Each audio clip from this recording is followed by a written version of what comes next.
사랑하는 새벽나라 친구들 반갑습니다. 저는 11월 12일 화요일 새벽나라 말씀을 나누게 된 김재승 목사입니다. 오늘도 말씀 가운데 큰 은혜를 누리는 시간이 되기를 소망합니다. 저는 이 보시는 바와 같이 몸도 튼튼하고 또 마음도 아주 튼튼하여서 2년간 국방의 의무를 성실하게 잘 수행하였습니다. 이 군대를 현역으로 다녀왔는데요. 이 2년간의 군 생활에서 가장 고통스러웠던 기억은 이 화생방 훈련이었습니다. 정말 짧은 1, 2분의 시간이었지만 이 유독가스를 재현한 훈련용 최루탄으로 가득했던 그 화생방 실습실에서 눈물 콧물을 다 흘리며 군가를 부르다가 어떻게 나왔는지 기억조차 하지 못할 정도로 정신없이 도망쳐 나왔던 그곳. 짧지만 아주 강한 임팩트를 주었던 시간이었습니다. 이처럼 강력한 고통은 아주 짧은 시간에 우리를 강하게 사로잡습니다. 그래서 우리는 이 고통과 고난을 피해가려고 하는 본능이 있는 것이죠. 그렇다면 크리스천에게 있어서 고난은 어떠한 의미일까요? 오늘 말씀 묵상을 통해서 함께 나눠보기 원합니다. 오늘 말씀의 제목은 고난은 잠깐, 안식은 영원입니다. 오늘의 말씀은 데살로니가 후서 1장 1절에서 12절입니다. 바울과 실로아노와 디모데는 하나님 우리 아버지와 주 예수 그리스도 안에 있는 데살로니가 사람의 교회에 편지를 씁니다. 하나님 아버지와 주 예수 그리스도께로부터 은혜와 평강이 여러분에게 있기를 빕니다. 형제들이여, 우리는 여러분으로 인해 하나님께 항상 감사하지 않을 수 없습니다. 이렇게 하는 것이 마땅합니다. 이는 여러분의 믿음이 점점 자라나고 여러분 모두가 각자 서로에게 나타내는 사랑이 풍성하기 때문입니다. 그러므로 우리는 여러분이 당한 모든 핍박과 환난 가운데 보여준 여러분의 인내와 믿음으로 인해 친히 하나님의 교회들 가운데 자랑합니다. 이것은 여러분을 하나님 나라에 합당한 사람들이 되게 하시려는 하나님의 공의로우신 심판의 표입니다. 그 나라를 위해 여러분도 고난을 받고 있습니다.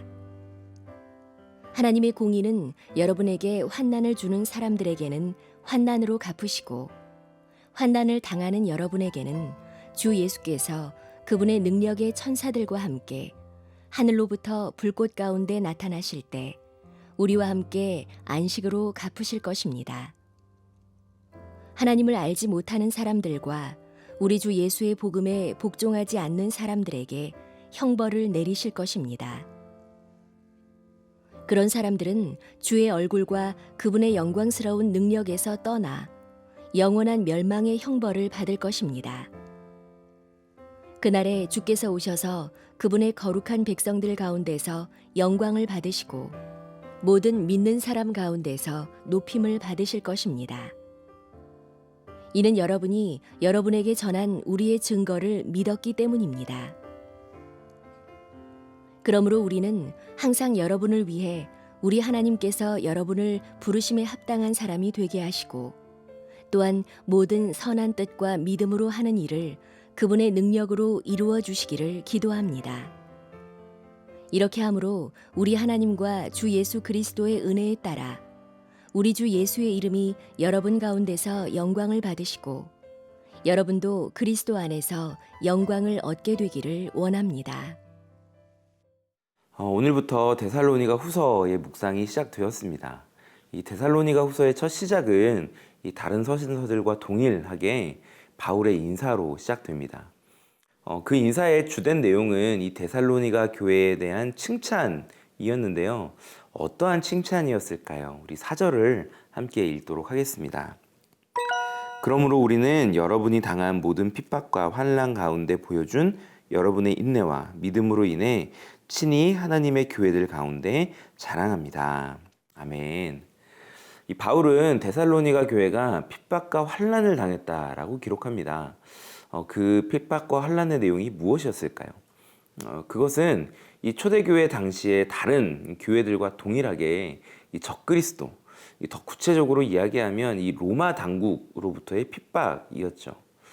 예수님을 믿는다라는 이유만으로 감옥에 끌려가기도 하고 또 모함에 빠져 죽임을 당하기도 하는 것이 이때 당시 크리스천들의 삶이었습니다.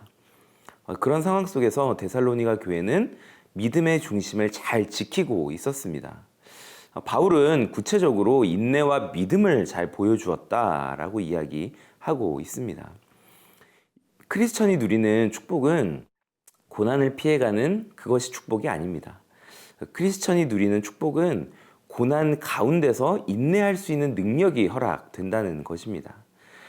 바울은 5절에서 데살로니가 교회의 인내와 믿음이 미래에 하나님의 공의로우신 심판의 표가 되었다라고 이야기하고 있는데요.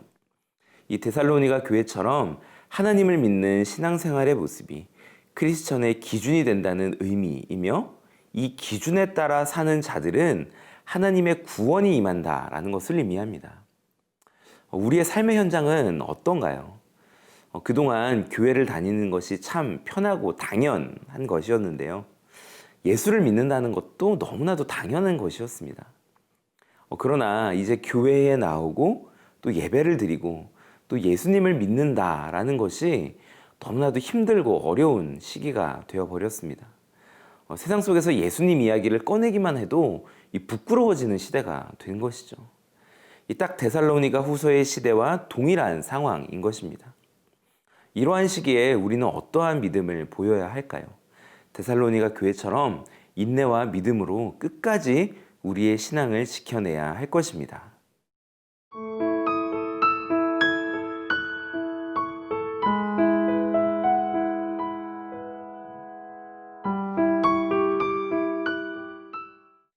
이어서 11절 말씀을 읽도록 하겠습니다. 그러므로 우리는 항상 여러분을 위해 우리 하나님께서 여러분을 부르심에 합당한 사람이 되게 하시고 또한 모든 선한 뜻과 믿음으로 하는 일을 그분의 능력으로 이루어 주시기를 기도합니다. 아멘.